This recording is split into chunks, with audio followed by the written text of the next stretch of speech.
Good morning, fellow zombies. Are we alive yet? Are we awake yet? Are we sleep deprived and emotionally screwed up, or are we emotionally deprived and sleep screwed up? Yeah, it's about right on both sides anyway. Yeah, it's about 5 before 7 o'clock in the morning West Coast time. It's the 10th of June, 2026 for a Wednesday. The diary of a griever named John Weaver, which is me from Roseman, California. Alright. I appreciate you guys giving me a buzz back. And I'm grateful for the personal information concerning about emotional support animals. And regarding my dog, yeah, she will bark if she doesn't get enough attention. But the thing of it is, during the past few months, she's been fighting off an infection in her ear. I just hope I haven't caught it too late. Tomorrow afternoon, I take her over to the vet. I don't know if there's been much improvement. They want me to get more medications. I've got financing for that one. I could do that. I was grateful enough I had the insurance. Not exactly insurance, but it is a credit card for medical expenses for the pet. It only goes to a certain limit.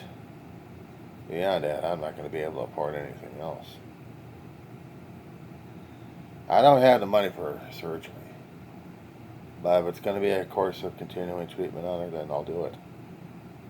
The thing of it is, one of the medications that they gave me was a nerve blocker similar to Tramadol. If you guys are familiar with it, then you understand that this stuff really works on the nervous system. It calms the person down, the humans, and they're able to deal with their activities without the pain being that extreme. But it is a deadener of the nervous system.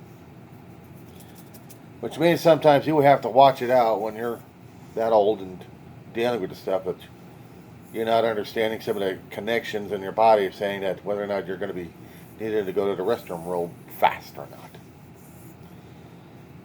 When I had the experience with the Tramadol, it was right after a tire dropped on my face. Hit me right in the face here. Screwed up my lower back, my neck.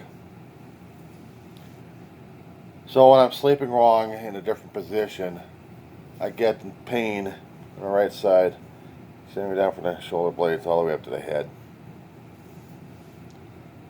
And it takes a long while for that to get faded out. Even if I take Tylenol for it, I have to keep massaging the neck every so often.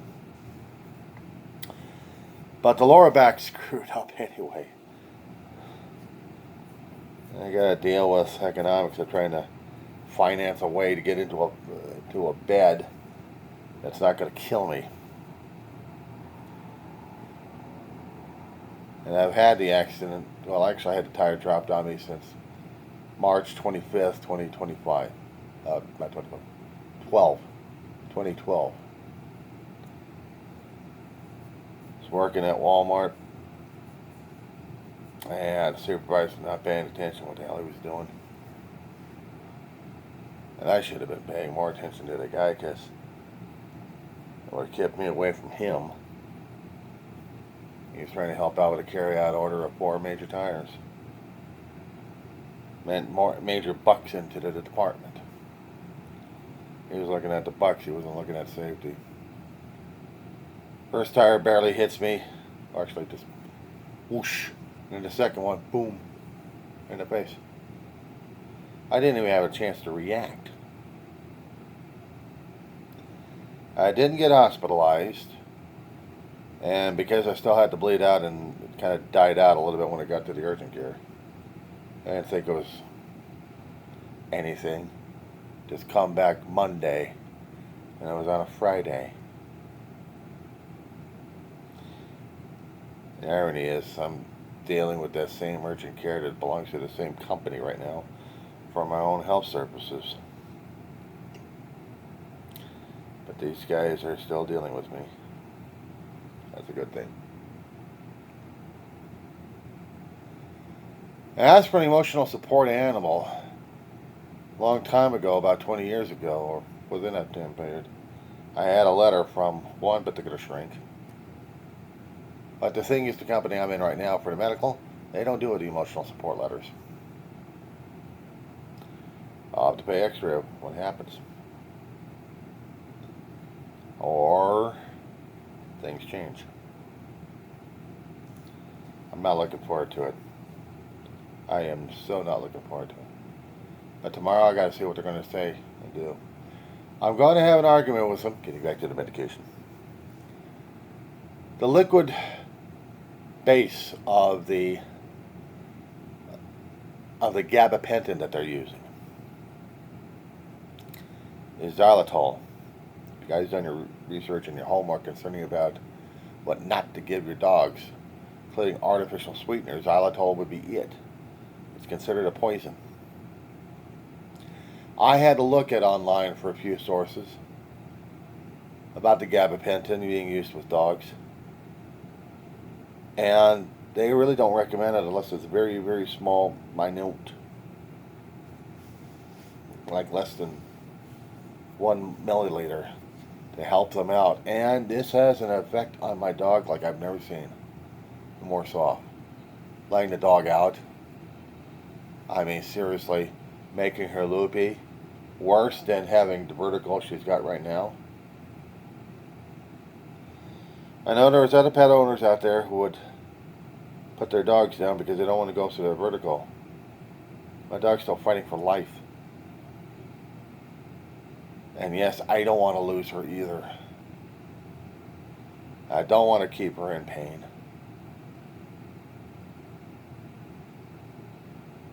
But there may be some decisions made out there that are going to be changing my life. And I guess I am selfish and self-centered at this point over here, that I'm not altruistic. I don't know what the caricature would be in this point. I lose her, I lose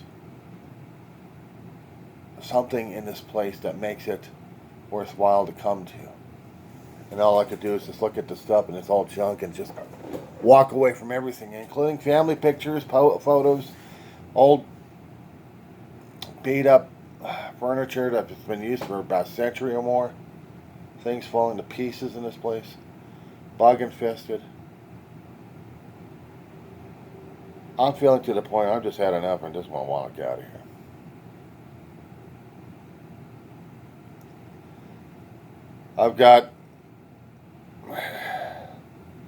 I got a few contacts that kept telling me I got to search for other places, senior living places, if I qualify, if there's a place for me to go to.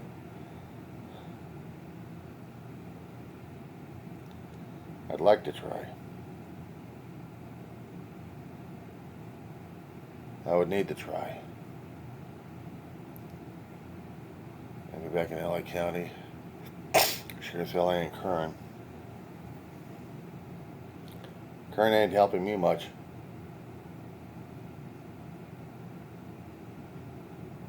And then again, I would have to push and prod on LA County. I grew up in LA County. It doesn't mean I know all of it right now. I've been out of it for about 20 years. Well, just about, I think. I've lost track of time. I mean, here it is, 2026. And I got out at about 2013, so it'll be about 13 years.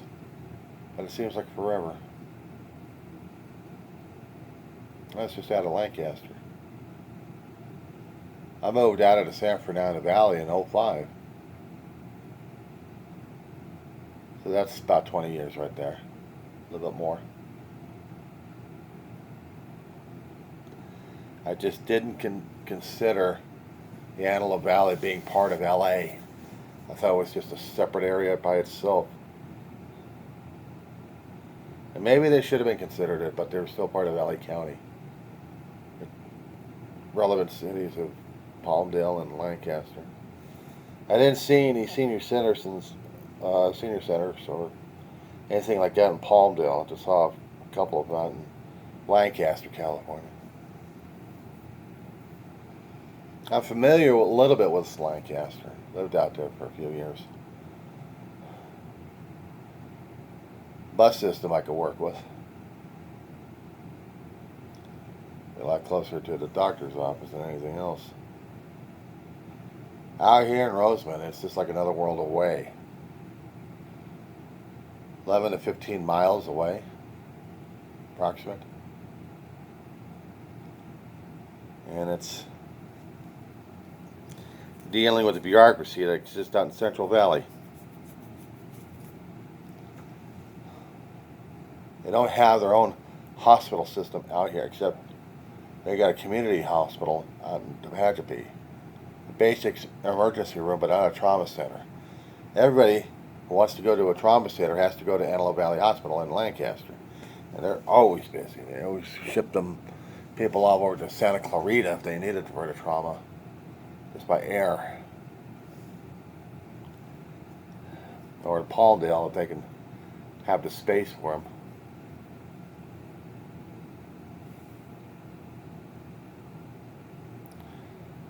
As I get older, I'm thinking too much of this crap.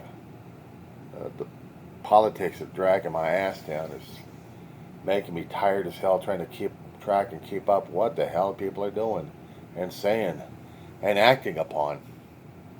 That'll have a direct or an indirect effect on my life. It's bad enough that when I found that sore in the foot back in December, that I would have to have the medical establishment entirely in my life. That would include mental services I was using on a consistent basis. And now it's the medical I need, not want. So next week, I go see, next, what was it, the 18th? I'm not looking forward to it. This countdown going on. But I still got to be aware of what my dog's own status is. You just can't get past the pain when you lose an animal friend, a family member. I tried, believe me, for a long time, trying to compartmentalize it and not go crazy. But over the past decade and so, after losing family, I've lost it. And it hurts like hell. And it should hurt like hell. She's sleeping. About time. She's been having a deeper sleep than I have these days. I don't sleep as much. I got people on my ass. I know. Tell me something I don't already know. Tell me I'm going to die. Tell me I'm going to have a wig out. Tell me I'm going to have a blood vessel burst in my head. Tell me my heart's going to be seizing up because I've got too much sodium and salt in the system there. Or too much stress happening at this point. And I'm dealing with a dog. I'm dealing with fears. I'm dealing with life in itself. Scaring the crap out of me. I have other people doing what they can for their own lives, taking a few minutes out at a time. Me, I'm dealing with a dog that constantly does a 24/7 on me. Even when she's sleeping, I have to make sure that she is all right. I have to make sure that I'm all right. And when she's sleeping, I can't sleep. And when I want to sleep, she doesn't want to sleep. I have to fight her to get her back to sleep so I can at least take an hour or two nap again. And just cope. I'm expecting this big thing to come through the door. It's bad enough to see roaches crawling through the damn cracks. And it's scary enough that when I look at the door and I got to my apartment, I tried to get the stuff on tape and somehow I erased the tape. How did I fucking do that on the phone? But what I was taping was the bugs in the sills. I have outside my door a few traps. These bastards will come from outside in, but the rest of them who are already in have already been living in the door cell itself, from bottom to top, and on the sides. Even the people. There's pictures I'm taking on this thing. So when I try to open up the door again, I don't need to get the video on them to show what these damn bugs are doing. I know people are going to be telling me, why don't you get the hell out of here? I love to get the hell out of here. You tell me where. You got a place already set up? You already got a place for me to crawl into a sack and just sleep for a while? For about a year or two?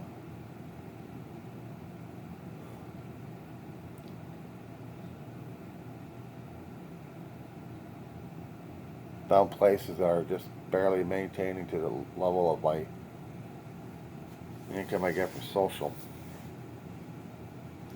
It's hard as hell to deal with that one.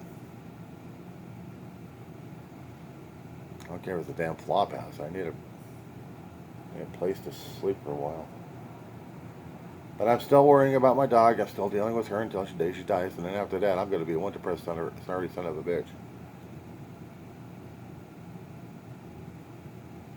And for me, that's how it is. I'm supposed to get on with life. I'm supposed to focus on things. You kidding me? Give a fucking break.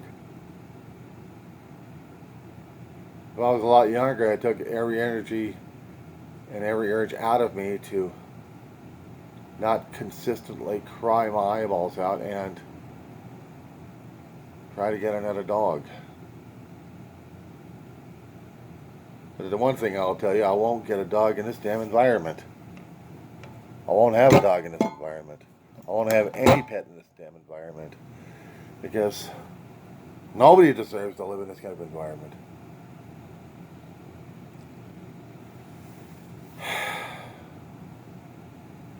I made it known. Sometimes it's not enough.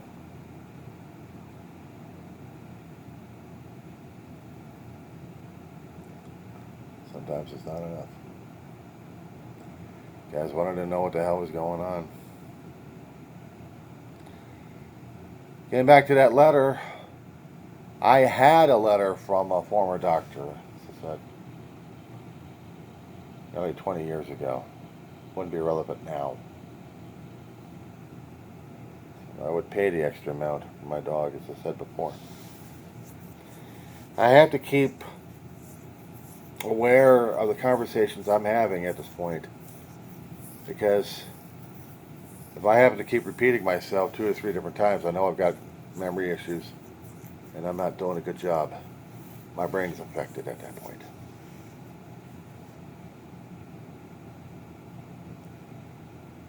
The older I get, I still want to hold on to the memories, but I still need to do the tapings to talk about things. Any event that I am incapable of speech, communication in any way, shape, or form, of expressing anything,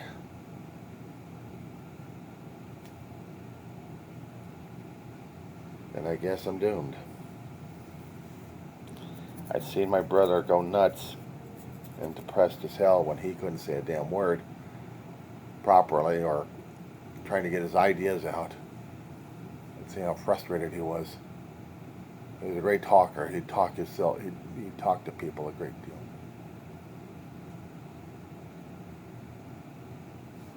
He liked communications with people. But when he started losing, with the transischemic attacks in his head,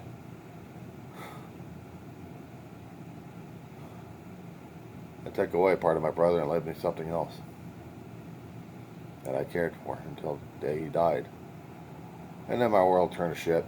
If it hadn't been for my dog holding on to her a great deal, I don't know how the hell I'd be able to deal with shit like this. I don't know. Honest to God, I don't have any answers. If there are any answers, I don't have them. I'm lost, guys. I'm lost. That being said,